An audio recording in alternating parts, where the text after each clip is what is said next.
ನಮಸ್ಕಾರ ಸ್ನೇಹಿತರೆ, welcome to spiritual alchemy 7 Kannada. Spiritual alchemy 7 English channel ಕೂಡ ಇದೆ. ಯಾರಿಗೆಲ್ಲ ಆ ಚಾನೆಲ್ ಕೂಡ ಬೇಕು, ಆ ಇಂಗ್ಲಿಷಲ್ಲಿ ಕೂಡ ಮಾಹಿತಿ ಕೇಳಬೇಕು ಅಂತ ಅನ್ಕೋತಿರೋ ಅವರಿಗೆ ಅಂತಾನೆ ಡಿಸ್ಕ್ರಿಪ್ಷನ್ ಅಲ್ಲಿ ಲಿಂಕ್ ಕೂಡ ಹಾಕಿದ್ದೀನಿ. ಬೇಕಾದವರು ಇಂಗ್ಲಿಷಲ್ಲಿ ಕೂಡ ಮಾಹಿತಿಯನ್ನ ಕೇಳ್ಕೊಳ್ಳಿ. ಇವತ್ತಿನ ವಿಡಿಯೋ ತುಂಬಾ ತುಂಬಾ ಮುಖ್ಯವಾದದ್ದು. ಯಾಕೆಂದ್ರೆ ಇವತ್ತು ಒಂದು ತುಂಬಾ ಪವರ್ಫುಲ್ ಆಗಿರುವಂತ ಮ್ಯಾನಿಫೆಸ್ಟೇಷನ್ ಟೆಕ್ನಿಕ್ ಹೇಳ್ಕೊಡ್ತೀನಿ. ತುಂಬಾ ದಿನದಿಂದ ಕೆಲವ್ರಿಗೆ ಹೇಳಿದ್ದೆ, ಅವರೆಲ್ಲ ಒಳ್ಳೆ ಫೀಡ್ಬ್ಯಾಕ್ ಅನ್ನ ಕೊಡ್ತಾ ಇದ್ದಾರೆ. ಹಾಗಾಗಿ ಎಲ್ರಿಗೂ ಹೇಳೋಣ ಅಂತ ಈ ಮ್ಯಾನಿಫೆಸ್ಟೇಷನ್ ಟೆಕ್ನಿಕ್ ನ ತಗೊಂಡ್ ಬಂದಿದ್ದೀನಿ. ಅದನ್ನ ಹೇಳೋಕ್ಕೂ ಮುಂಚೆ ಒಂದೇ ಒಂದು ಸಣ್ಣ ಅನೌನ್ಸ್ಮೆಂಟ್.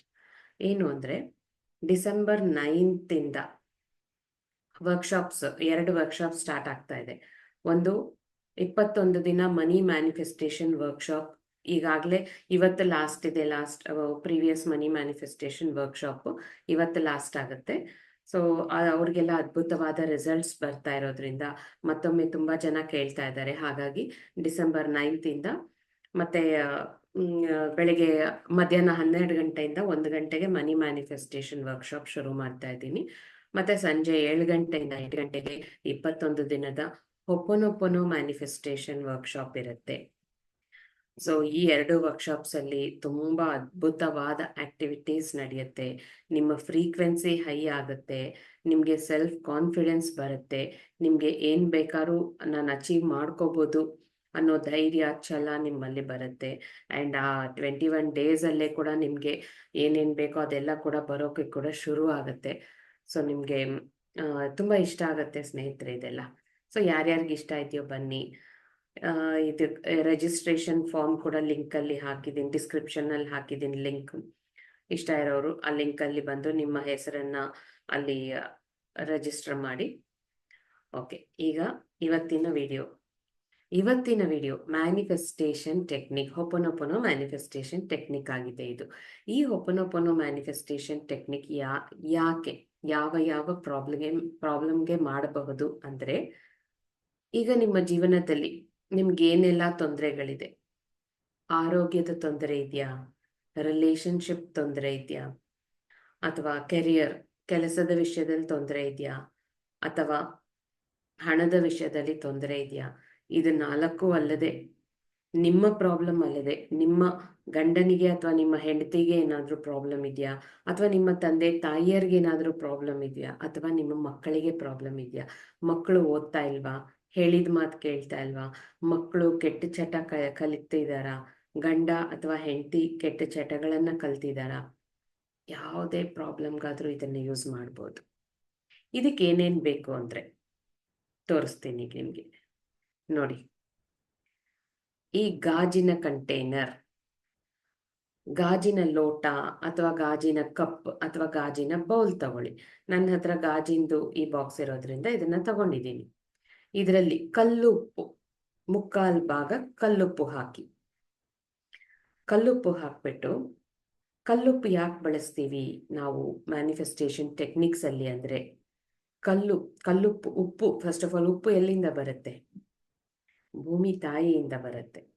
ಹಾಗಾಗಿ ನಾವು ಯಾವಾಗ ಗ್ರೌಂಡೆಡ್ ಆಗ್ತೀವೋ, ನಮ್ಮ ಸಮಸ್ಯೆಗಳನ್ನ ಆ ಭೂಮಿ ತಾಯಿಗೆ ಸಮರ್ಪಣೆ ಮಾಡ್ತೀವೋ, ಅವಾಗ ನಮ್ಮ ಸಮಸ್ಯೆಗಳು ಬೇಗ ಪರಿಹಾರ ಆಗುತ್ತೆ. ಹಾಗಾಗಿ ಈ ಭೂಮಿ ತಾಯಿಯನ್ನ ತಗೊಳ್ತೀವಿ ನಾವು.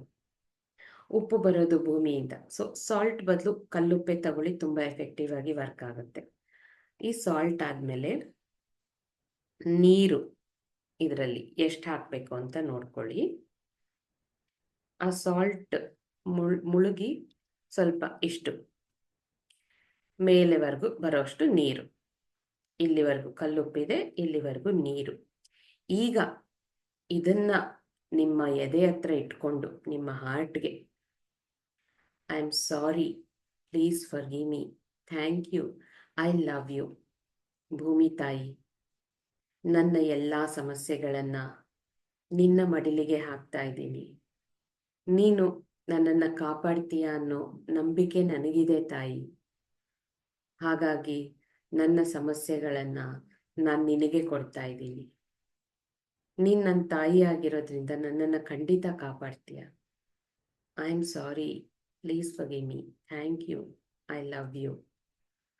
ನನಗೆ ಗೊತ್ತಿದ್ದೋ ಗೊತ್ತಿಲ್ಲದೇನೋ ಏನಾದ್ರೂ ತಪ್ಪುಗಳನ್ನ ಮಾಡಿದ್ರೆ ದಯವಿಟ್ಟು ಕ್ಷಮಿಸ್ಬಿಡು ತಾಯಿ. ನೀನು ಕರುಣಾಮಯಿ, ನೀನು ಕ್ಷಮಿಸ್ತೀಯ ನನಗೆ ಗೊತ್ತು. ಈ ರೀತಿ ಹೇಳ್ಕೊಳ್ಳಿ. ನೀರು ಅಂದ್ರೆ ಅದು ಕೂಡ ಭೂಮಿಯಿಂದ ಬರೋದೇ ಅಲ್ವಾ. ನೀರು ಕೂಡ mother of water, mother earth. So ಈ ಎರಡು ಕಂಬೈನ್ ಆದಾಗ ತುಂಬಾ ಪವರ್ಫುಲ್ ಆಗಿರುತ್ತೆ. ಸೊ ಇದೆರಡನ್ನ ಬಳಸ್ತೀವಿ. ಈಗ ನೆಕ್ಸ್ಟ್ ಏನಪ್ಪಾ ಅಂದ್ರೆ, ಇದಕ್ಕೆ ಪ್ರಾರ್ಥನೆ ಮಾಡ್ಕೊಂಡ್ವಿ, ಪಕ್ಕಕ್ಕಿಡಿ. ಒಂದು ಪೇಪರ್ ತಗೊಳ್ಳಿ. ಇದ್ರ ಮೇಲೆ ಏನ್ ಬರಿಬೇಕು? ಹೆಸರು. ಯಾರ ಹೆಸರು ಅಂದ್ರೆ, ಈಗ ನೀವು ಇದನ್ನ ಯಾರಿಗೋಸ್ಕರ ಬಳಸ್ಬೋದು? ನಿಮಗೆ ಏನಾದ್ರೂ ಆರೋಗ್ಯದ ತೊಂದರೆ ಅಥವಾ ಆರ್ಥಿಕ ಸಮಸ್ಯೆ ಏನಾದ್ರೂ ಇದ್ರೆ ನಿಮ್ಮ ಹೆಸರೇ ಹಾಕಿ. ನಿಮ್ಮ ಗಂಡ ಹೆಸರು, ಹೆಂಡತಿ ಹೆಸರು, ಅತ್ತೆ, ಮಾವ, ಅಮ್ಮ, ಅಪ್ಪ, ಅಜ್ಜಿ, ತಾತ, ಮಕ್ಕಳು, ಯಾರು ಬೇಕಾದ್ರು. ನಿಮಗೆ ಯಾರಲ್ಲಿ ಪ್ರಾಬ್ಲಮ್ ಇದೆ, ಆ ಪ್ರಾಬ್ಲಮ್ ಅನ್ನ ತೆಗಿಬೇಕು ಅಂತ ಅನ್ಸತ್ತೋ ಅವರ ಹೆಸರನ್ನ ಬರ್ಕೊಳ್ಳಿ ಇದ್ರ ಮೇಲೆ. ಈಗ ಅವ್ರ ಹೆಸರನ್ನ ಹೇಗ್ ಬರಿಬೇಕು? ಫಸ್ಟ್ ಅವ್ರ ಹೆಸರು, date of birth, place of birth. ಕೆಲವ್ರದ್ದು ಹಿರಿಯರದೆಲ್ಲ ಡೇಟ್ ಆಫ್ ಬರ್ತ್ ಎಲ್ಲ ಗೊತ್ತಿರಲ್ಲ, ಪರವಾಗಿಲ್ಲ, ಏನು ಪರವಾಗಿಲ್ಲ. ಗೊತ್ತಿದ್ರೆ ಬರೀರಿ, ಗೊತ್ತಿಲ್ಲ ಅಂದ್ರೆ ನಾಟ್ ಅ ಪ್ರಾಬ್ಲಮ್. ಬರೀ ಅವ್ರ ಹೆಸರು ಬರ್ಕೊಳ್ಳಿ. ಅವ್ರು ಎಲ್ಲಿ ಹುಟ್ಟಿದ್ರು, ಯಾವ ಜಾಗದಲ್ಲಿ ಹುಟ್ಟಿದ್ರು, ಬೆಂಗಳೂರ, ಮಂಡ್ಯನ, ತುಮಕೂರ, ಆ ಥರ. ಓಕೆ, ಬರ್ಕೊಳ್ಳಿ ಅವ್ರ ಹೆಸರು, date of birth, place of ಬರ್ತ್. ಅದಾದ್ಮೇಲೆ ಬಾಲ್ಯದಿಂದ ಅವರಿಗೆ ಎಷ್ಟೆಲ್ಲ ಹೆಸರುಗಳಿತ್ತು. ಲೈಕ್ ಈಗ ಮಕ್ಕಳನ್ನ ಮನೆಯಲ್ಲಿ ಚಿನ್ನಿ, ಬಂಗಾರಿ, ಮುದ್ದು, ಅಪ್ಪು ಆ ಥರ ಎಲ್ಲ ಕರಿತೀವಲ್ಲ, ಆ ಥರ ಹೆಸರುಗಳಿದ್ರೆ ಅದನ್ನೂ ಬರಿಬೇಕು. ಅವ್ರಿಗೆ ಸ್ಕೂಲಲ್ಲಿ ಅಥವಾ ಕಾಲೇಜಲ್ಲಿ ಅಥವಾ ಹೊರಗಡೆ ಪ್ರಪಂಚದಲ್ಲಿ ಯಾವ ಹೆಸರಿಂದ ಕರೀತಾರೆ ಅದನ್ನ ಬರ್ಕೊಳ್ಳಿ. ಪೆಟ್ ನೇಮ್ ಏನಿರುತ್ತೆ ಅದನ್ನ ಬರ್ಕೊಳ್ಳಿ. ಲೇಡೀಸ್ ಆದ್ರೆ, ಮದುವೆ ಆಗಿರೋರಾದ್ರೆ, ಮದುವೆಗೆ ಮುಂಚೆ ತಂದೆ ತಾಯಿ ಮನೆಯಲ್ಲಿದ್ದಾಗ ಸರ್ ನೇಮ್, ಮನೆ ಹೆಸರು ಏನಿತ್ತು ಅದನ್ನ ಬರ್ಕೊಳ್ಳಿ. ಮದುವೆ ಆದ್ಮೇಲೆ ಹೋಗಿರೋ ಮನೆ, ಆ ಮನೆಯ ಸರ್ ನೇಮ್ ಏನಿರುತ್ತೆ ಅದನ್ನು ಜೊತೆಗೆ ಬರ್ಕೊಳ್ಳಿ. ಗಂಡಸರಿಗಾದ್ರೆ ಒಂದೇ ಹೆಸರು. ಸೊ ಈಗ ಎಕ್ಸಾಂಪಲ್ ಆಗಿ ನನ್ನ ಹೆಸರನ್ನ ಹೇಳ್ತೀನಿ. ನನ್ನ ಹೆಸರು ತ್ರಿವೇಣಿ. ನಾನು ತ್ರಿವೇಣಿ ಅಂತ ಬರಿತೀನಿ. ನನ್ನ ಡೇಟ್ ಆಫ್ ಬರ್ತ್, ಬ್ಯಾಂಗ್ಳೂರಲ್ಲಿ ಹುಟ್ಟಿದ್ದೀನಿ, ಬ್ಯಾಂಗ್ಳೂರ್ ಅಂತ ಬರಿತೀನಿ. ಅದಾದ್ಮೇಲೆ ಮನೆಯಲ್ಲಿ ನನ್ನನ್ನ ವೇಣಿ ಅಂತ ಕರೀತಾರೆ, ಸೊ ವೇಣಿ ಅಂತ ಬರೆದೆ. ಆದ್ರೆ ನನ್ನ ಪೂರ್ತಿ ಹೆಸರು ತ್ರಿವೇಣಿ GC, ಅದನ್ನ ಬರಿತೀನಿ. ಅದಾದ್ಮೇಲೆ ಸ್ಕೂಲಲ್ಲಿ ನನ್ನನ್ನ ರ್ಯಾಬಿಟ್ ಅಂತ ಕರೀತಾ ಇದ್ರು. ಯಾಕೆ ಅಂದ್ರೆ ತುಂಬಾ ಶೈ ನೇಚರ್, ಸೈಲೆಂಟ್, ಕಾಮ್, ಕೂಲ್, ಭಯ ಆ ಥರ ಇತ್ತು. ಹಾಗಾಗಿ ರ್ಯಾಬಿಟ್ ಅಂತ ಕರಿತಿದ್ರು ಫ್ರೆಂಡ್ಸ್ ಎಲ್ಲ. ಸೊ ಅದನ್ನು ಕೂಡ ಬರಿತೀನಿ, ಯಾಕೆಂದ್ರೆ ಅದು ನನ್ನ ಪೆಟ್ ನೇಮ್ ಆಗಿತ್ತು. ಆಲ್ಮೋಸ್ಟ್ ಫುಲ್ ಸ್ಕೂಲಿಂಗ್ ನನ್ನನ್ನ ಆ ಹೆಸರಲ್ಲೇ ಕರೀತಿದ್ರು. ಅದಾದ್ಮೇಲೆ ಮದುವೆಗೆ ಮುಂಚೆ ಗೋಗಿನೇನಿ ತ್ರಿವೇಣಿ ಅಂತ ಇತ್ತು, ಅದನ್ನ ಬರ್ಕೊಳ್ತೀನಿ. ಮದುವೆ ಆದ್ಮೇಲೆ ತ್ರಿವೇಣಿ ನಾಗರಾಜ್, ಅದನ್ನ ಬರ್ಕೊಳ್ತೀನಿ. ಅಷ್ಟೇ ನನ್ಗಿರೋ ಹೆಸರುಗಳು. ನಿಮ್ಮ ಮಗ ಅಥವಾ ಮಗಳು ಇದ್ರು ಅವ್ರದ್ದು ಎಕ್ಸಾಕ್ಟ್ಲಿ ಇದೇ ತರ, ಬೇರೆ ಏನು ಬೇಡ. ಆದ್ರೆ ಒಂದು ಚೀಟಿಯಲ್ಲಿ ಒಬ್ಬರದ್ದೇ ಬರಿಬೇಕು ಹೆಸರು. ನೀವು ಸಪೋಸ್ ಇಬ್ಬರು ಮಕ್ಕಳಿಗೂ ಮಾಡಬೇಕು ಅಂದ್ರೆ 2 ಗ್ಲಾಸ್ಗಳನ್ನ ತಗೊಳ್ಳಿ. ಓಕೆ, ತೊಂದರೆ ಇಲ್ಲ. ಆದ್ರೆ ಒಂದು ಗ್ಲಾಸ್ ಅಲ್ಲಿ ಒಬ್ಬರಿಗೆ. ಓಕೆನಾ? ಸೊ ಈಗ ಇದನ್ನ ಬರ್ಕೊಂಡ ನಂತರ ನಾವೀಗ ಇದಕ್ಕೆ ಪ್ರಾರ್ಥನೆ ಮಾಡಿ ಆಯ್ತಲ್ವಾ, ಪಕ್ಕಕ್ಕಿಟ್ಟಿದ್ದೀವಿ. ನೆಕ್ಸ್ಟ್ ಇದರಲ್ಲಿ ಹೆಸರೆಲ್ಲ ಬರ್ಕೊಂಡಿದೆ. ಈಗ ಇದನ್ನ ಹೀಗಿಟ್ಕೊಳ್ಳಿ. ಯಾಕೆ ಅಷ್ಟು ಹೆಸರುಗಳನ್ನ ಬರ್ತೀವಿ ಅಂತ ಈಗ ಹೇಳ್ತೀನಿ ನೋಡಿ.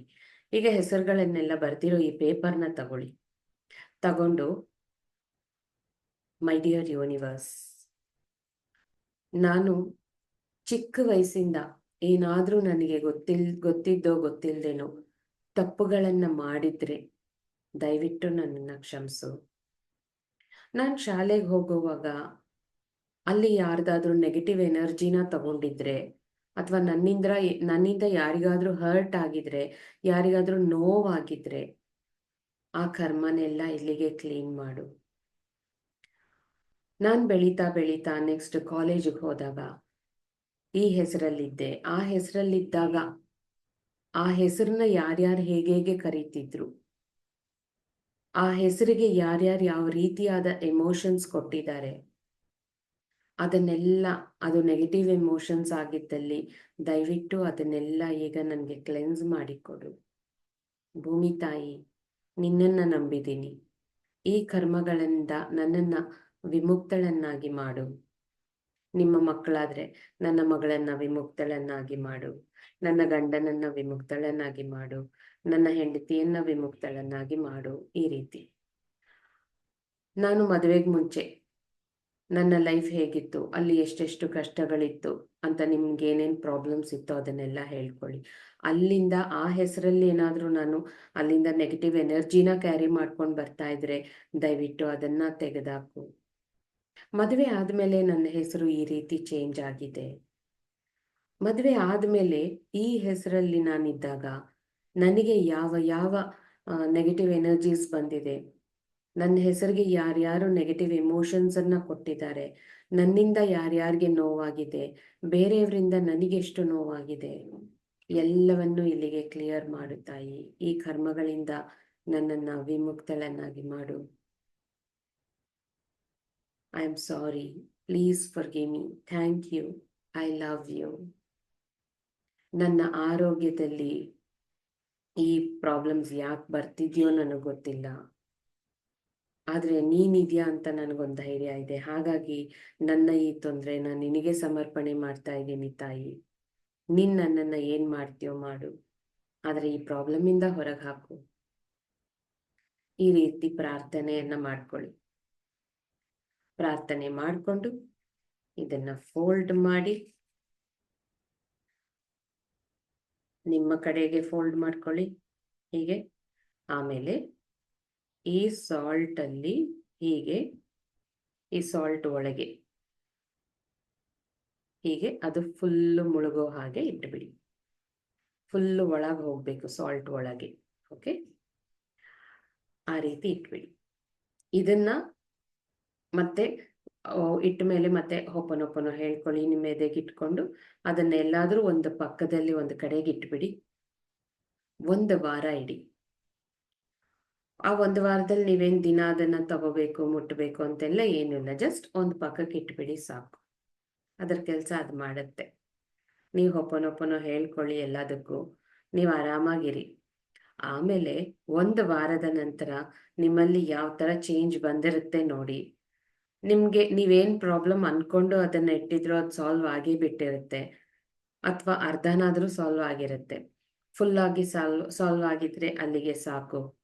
ಇನ್ನೂ ಒಂಚೂರು ಚೂರು ಕೆಲಸ ನಡೀತಾ ಇದೆ, ಇನ್ನೂ ಸ್ವಲ್ಪ ದಿನ ಇಡ್ಬೋದು ಅಂತಿದ್ರೆ 1 ವಾರದ ನಂತರ ಅದರಲ್ಲಿರೋ ನೀರು, ಉಪ್ಪು, ಪೇಪರ್ ಎಲ್ಲ ಚೆಲ್ಬಿಟ್ಟು ಮತ್ತೆ ಹೊಸ ಉಪ್ಪು, ನೀರು, ಪೇಪರ್ ಎಲ್ಲವನ್ನ ಇಟ್ಕೊಳ್ಳಿ. ಇದನ್ನ ಮಾಡಿ. ತುಂಬ ಪವರ್ಫುಲ್ ಆದ ಟೆಕ್ನಿಕ್ ಆಗಿದೆ ಸ್ನೇಹಿತರೆ. ಸೊ ಎಲ್ಲರೂ ಇದನ್ನ ಯೂಸ್ ಮಾಡ್ಕೊಳ್ಳಿ. ಈ ಟೆಕ್ನಿಕನ್ನು ನಿಮ್ಮ ಪ್ರಾಬ್ಲಮ್ಸಿಂದ, ನಿಮ್ಮ ಫ್ಯಾಮಿಲಿಯಲ್ಲಿರುವಂಥ ಪ್ರಾಬ್ಲಮ್ಸಿಂದ ನೀವು ವಿಮುಕ್ತರಾಗಿ ಸಂತೋಷವಾಗಿ, ಆನಂದವಾಗಿ, ಆರೋಗ್ಯವಾಗಿ, ಅಷ್ಟೈಶ್ವರ್ಯಗಳಿಂದ ನೀವಿರಬೇಕು ಅಂತ ನಾನು ಯೂನಿವರ್ಸ್ನ ಕೇಳ್ಕೊಳ್ತಾ ಇಲ್ಲಿಗೆ ನನ್ನ ಮಾತುಗಳನ್ನು ಮುಗಿಸ್ತಾ ಇದ್ದೀನಿ. ಇಷ್ಟೊತ್ತು ನನ್ನ ಮಾತುಗಳನ್ನು ತಾಳ್ಮೆಯಿಂದ ಕೇಳಿದ ಪ್ರತಿಯೊಬ್ಬರಿಗೂ ನನ್ನ ತುಂಬು ಹೃದಯದ ಧನ್ಯವಾದಗಳು ಸ್ನೇಹಿತರೆ. Bye bye. See you in next video.